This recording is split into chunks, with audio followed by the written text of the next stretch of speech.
Hello बच्चों, नमस्कार। स्वागत है आपका अपने परिवार अंकित एजुकेशन अड्डा में। आज हम बात करने वाले हैं RRB NTPC, RRB group D और आरपीएफ के प्रीवियस ईयर एग्जाम के क्वेश्चन के बारे में। ठीक है, आज ये हमारा सेट नंबर 54 है। इसमें जो नंबर सिस्टम के कुछ महत्वपूर्ण क्वेश्चन करने वाले हैं जो आपको एग्जाम में कन्फ्यूज करते हैं। यहाँ पर जैसे पहला ही क्वेश्चन लिखा है 3 की पावर में दिया है 71, 3 की घात 71, 3 की घात 72 प्लस प्लस में ऐसे ही 75 तक दिया है। यहाँ पर ये डॉट डॉट कुछ भी नहीं है, याद रखना। ठीक है, इसका मतलब क्या है, ये पूछा गया है ये कितने से विभाज्य, बस ये पूछा है कि यहाँ पर कौन सी संख्या आ से भाग दे दें कि ये विभाजित हो जाएगी। ठीक है, यहाँ पर ये डॉट डॉट अंत तक नहीं है, इसका मतलब है यहाँ वो संख्या से रिलेटेड पूछा है कि उस संख्या से भाग दीजिए कि ये विभाजित हो जाए। तो इसको बनाने का एक ही रूल है, ये बहुत बार एनटीपीसी हो, चाहे रेलवे का एग्जाम हो, चाहे एसएससी का एग्जाम हो, ये बहुत बार पूछा है, लगभग ये भी हर एक शिफ्ट में पूछा जाता है। तो इसको बनाते कैसे हैं, सबसे पहले 3 की पावर 71, फिर 3 की पावर 72, फिर 3 की पावर 73 लिखेंगे। इसको पहले पूरा लिखेंगे, 3 की पावर 74 और 3 की पावर 75। ठीक है, फिर अगला स्टेप क्या करना है, हमें 3 की पावर 71 में कॉमन ले लेने हैं। 3 की पावर 71, तो जब 3 की पावर 71 पहले से लिया जाएगा तो यहाँ 1 बचेगा, फिर यहाँ 3 की पावर 71 लिया जाएगा तो एक 3 बचेगा, फिर अगले से 3 की पावर 2 बचेंगे, फिर 3 की पावर 3 बचेगी, फिर 3 की पावर 4 बचेंगी। ठीक है, यही पैटर्न और भी सभी में होता है। जैसे आपका अगर 8 की पावर 71 होता तो हम 71 8 की पावर कॉमन लेते, फिर उसके बाद 8 प्लस 8 की पावर 2, 8 की पावर 3, इस तरीके से यही लिख देते। ठीक है, तो ये 3 की पावर 71 है, इसको तो भूल ही जाओ, ये तो रहेगा साइड में ही। ठीक है, अब यहाँ पर क्या है, ये 1 3, इनको सॉल्यूशन करते हैं तो 1 प्लस का 3 प्लस का 3 तिरका 9 प्लस का 3 तिरका 9 तिया 27 प्लस का 3 तिरका 9 तिया 27 81। ठीक है, अब इन सबको क्या करते हैं, हम जोड़ते हैं। तो 3 की पावर 71 गुणे में इन सबको जोड़ेंगे तो ये 121 बनता है। ठीक है, अब आपको पता है 121 किससे डिवाइड हो जाता है, 11 से। ठीक है ना, तो इनमें से ऐसा ही विकल्प दिया होगा आपको, या तो 11 दिया होगा या इसका फैक्टर दिया होगा कोई 121 का। मतलब या तो विकल्प में 121 मिलेगा या इसका कोई छोटा फैक्टर मिलेगा। जैसे 11 होता है तो इससे ये विभाजित हो जाता है, तो ये 11 इसका राइट आंसर है। इसी तरीके से आप हर एक क्वेश्चन को कर सकते हैं, अगर इस पैटर्न पर आधारित है, आपको इसी तरीके से कॉमन लेकर करना है इसको। ठीक है, और ये क्वेश्चन का ट्रिक आपको अच्छा लगा है तो प्लीज़ वीडियो को लाइक जरूर कर दें। ठीक है, और अंत तक जरूर देखें, आपको नए क्वेश्चन मिलने वाले हैं बहुत ही अच्छे अच्छे। चलिए आगे देखेंगे। नेक्स्ट क्वेश्चन है, निम्न संख्याओं में से कौन सी संख्या 12 से विभाजित है। अब 12 से विभाजित का मतलब है, जो 12 का विभाजिता रूल कहता है कि इन सभी संख्याओं में 4 और 3 से विभाजिता होनी चाहिए, 4 और 3 से। ठीक है, तो 4 का रूल कहता है कि पीछे के 2 अंक अगर विभाजित करें हम 4 से, अगर विभाजित हो जाते हैं तो पूरा विभाजित हो जाता है। जैसे हमने देखा पीछे के 12 12 सभी में लिखा है तो 4 से विभाजित तो हो ही जाना है। फिर हम क्या करते हैं, 3 से विभाजित करने का रूल पढ़ते हैं। तो 3 से विभाजिता का नियम है कि सभी के अंक जोड़े जाएं और उसका अगर 3 से विभाजित हो जाता है तो वो पूरा 3 से विभाजित हो जाएगा। जैसे पहली संख्या के अंक जोड़ते हैं, 9 3 12 4 16 1 17 2 19। हमने देखा 19 में 3 का भाग नहीं जाता है तो ये विभाजित नहीं होगा। फिर अगला संख्या लेंगे, 6 3 9 4 13 1 14 2 16। दूसरी संख्या 16 है, 16 में 3 से भाग नहीं जाता तो ये भी गलत है। अगली संख्या लेंगे 7 3 4 वाली, तो 7 3 10 4 14 1 15 2 17। तो 17 में 3 से विभाजित करेंगे तो ये भी विभाजित नहीं होता है। अगला संख्या वैसे भी आंसर होने वाला है, लेकिन फिर भी हम एक बार इसे प्रूव करके देख लेते हैं। 8 3 11 4 15 1 16 2 18। आपको पता है 18 जो है 3 से विभाजित हो जाता है, तो इस वजह से एक ऐसी ही संख्या एक ही है जो आपका 12 से विभाजित है। 4 का रूल क्या कहता था कि पीछे के 2 अंक विभाजित होने थे, अगर सभी अंक विभाजित थे तो ये वाला रूल तो चला गया, अब बचा था 3 वाला रूल। ठीक है, तो इससे हम चेक कर सकते हैं आसानी से। अगला क्वेश्चन है बहुत ही इंपॉर्टेंट, वेरी वेरी इंपॉर्टेंट, इसको नोट कर लेना, एग्जाम में पूछा जाता है कि 250 से 1000 तक कितनी संख्या है जो 5 6 7 से पूर्ण रूप से विभाज्य हैं। तो आपको क्या है, इसको पहले तो एक चीज़ याद रखना है, किस किस संख्या से विभाजित के लिए बोला है, तो 5 6 7 से। अगर संख्या ज़्यादा है, जैसे 5 है 6 है 7 है, तो इन तीनों का हम क्या करते हैं, एलसीएम। जब इन तीनों का एलसीएम करेंगे आप, तो ये क्या है, तीनों ही अलग संख्या है तो आप आपस में गुणा हो जाएगा, तो इनका जो एलसीएम आएगा वो 210 आएगा। अब आपको याद रखना है कि जो 210 से अगर आप डिवाइड करते हैं, 210 के बाद अगर अपनी पहली संख्या होती तो 210 होती, दूसरी होती तो 210 और जोड़ेंगे मतलब 420 हो जाएगी, तीसरी होगी तो ये 630 हो जाएगी, चौथी हो जाएगी तो ये 840 होगी, और पाँचवीं है 1050। अब एक चीज़ बताइएगा, आपसे पूछा है 250 से लेकर 1000 तक, तो आपका 210 वाला आंसर गलत हो जाएगा और 1050 वाला गलत हो जाएगा। यानी कि उनके 250 और 1000 के तक भी ये तीनों संख्याएं हैं। तो आपसे पूछा क्या है, कितनी संख्या है, तो ये 3 ही संख्याएं हैं जो इन तीनों से विभाज्य है, ठीक है ना। बाकी ये तो अलग हो जाएगा। चलिए, इसका राइट आंसर होगा आपका ऑप्शन नंबर डी। आगे बढ़ेंगे अगले प्रश्न की ओर। नेक्स्ट प्रश्न है 300 और 100 1000 के बीच कितनी संख्या है जो 7 से विभाज्य है। हाँ, इसका रूल हो सकता है। अब देखिए यहाँ पर क्या लिखा है, बीच लिखा है। ये बहुत मायने रखता है कि यहाँ पर बीच लिखा है कि तक लिखा है। यहाँ पर पहले 300 लिखा था, 300 लिखेंगे।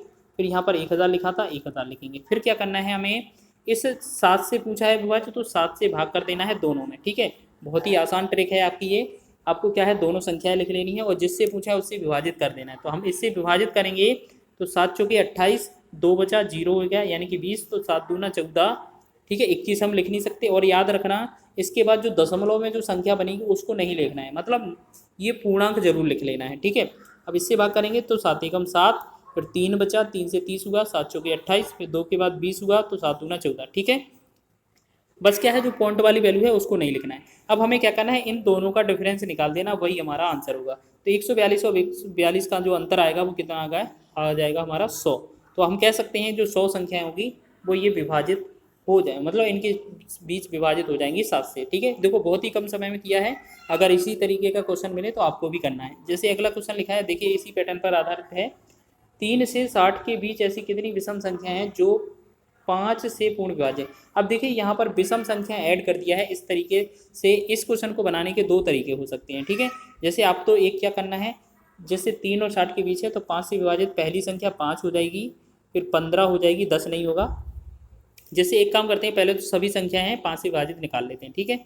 तो पहले 5, फिर 10, फिर 15, फिर 20, फिर 25, 30, फिर 35, फिर 40, फिर 45, और 45 के बाद 50 और 55, क्योंकि 60 के बीच वो बोला है तो 3 और 60 के बीच का मतलब है 4 से लेकर 55 तक पूछा है, 4 से लेकर 59 के बीच पूछा है, ठीक है। तो उनके वैल्यू ये आ जाएंगी। अब हमसे बोला है विषम संख्या बताओ, तो ये सम वाला चीज़ हट जाएगा सभी का।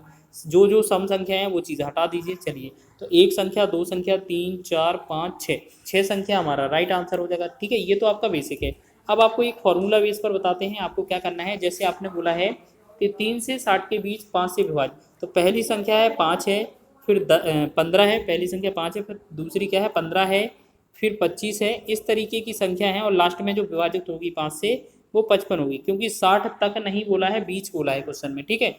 अब इस क्वेश्चन में हम बनाते हैं तो यहाँ क्या है, ए का वैल्यू निकालेंगे तो ये प्रथम पद ए हो जाता है 5। अगर हम डी बोलेंगे सार्वंतर तो ये 15 में से 5 घटाएंगे 10 हो जाएगा। ये क्या है, पीछे वाले में से घटाना पड़ता है। 15 में से 5 घटाओ तो भी आएगा, 25 में से 15 घटाओ तो भी आएगा, ठीक है।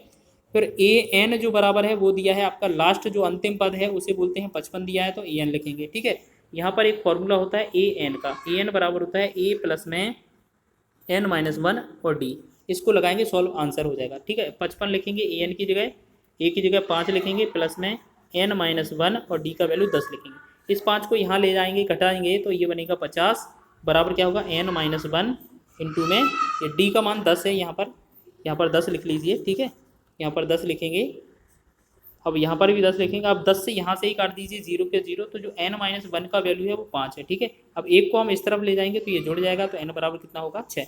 ये क्या है, आपका फॉर्मूला बेस पर आधारित है, ठीक है। ये फॉर्मूला से लगाया था, वो आपका बेसिक था। चलिए आगे बढ़ते हैं नेक्स्ट क्वेश्चन की ओर। अगला क्वेश्चन बहुत ही महत्वपूर्ण है और लिखा क्या है, 41 की घात 43 प्लस 43 की घात में क्या दिया है 43, ठीक है। अब इस तरीके का क्वेश्चन मिले और पूछा जाए कि ये किससे विभाज्य है, तो आपको क्या याद रखना है, इनकी घात अगर विषम है, इनकी घात अगर विषम है, ये n बराबर क्या है जो 43 है वो क्या है हमारा विषम है। अगर इस कंडीशन में ये मिलता है, इस तरीके का क्वेश्चन बनता है और ये विषम घात होती है, तो यहाँ पर जो वैल्यू है जो बेस वाली उन दोनों को जोड़ देना, 41 प्लस 43, इनको जो जोड़कर जो आंसर आएगा वही हमारा विभाज्य हो जाएगा, इसी से विभाजित हो जाएगा।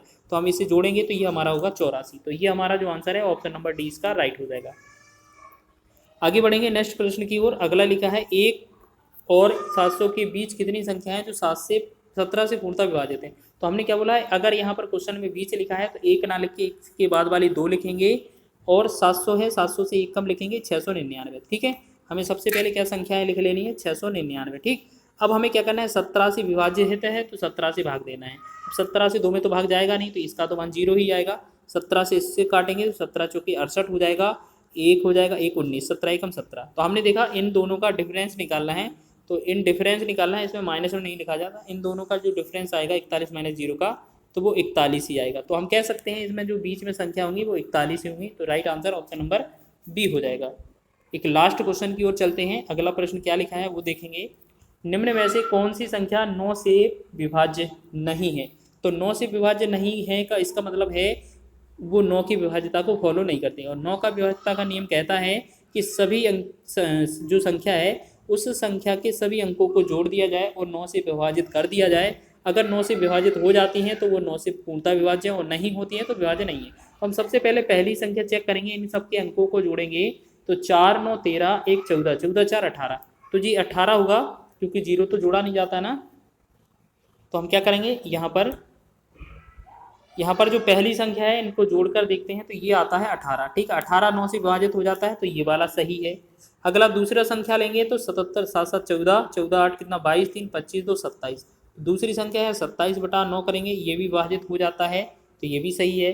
तीसरी संख्या है 3 5 8 और 2 10, 5 15 3 18। तीसरी संख्या है 18 बटा 9 करेंगे, ये भी विभाजित हो जाती है, ये भी सही है। ठीक है ना। चौथी संख्या क्या है हमारी 4 5, आंसर तो यही होने वाला है लेकिन फिर भी इसको सॉल्व करेंगे हम।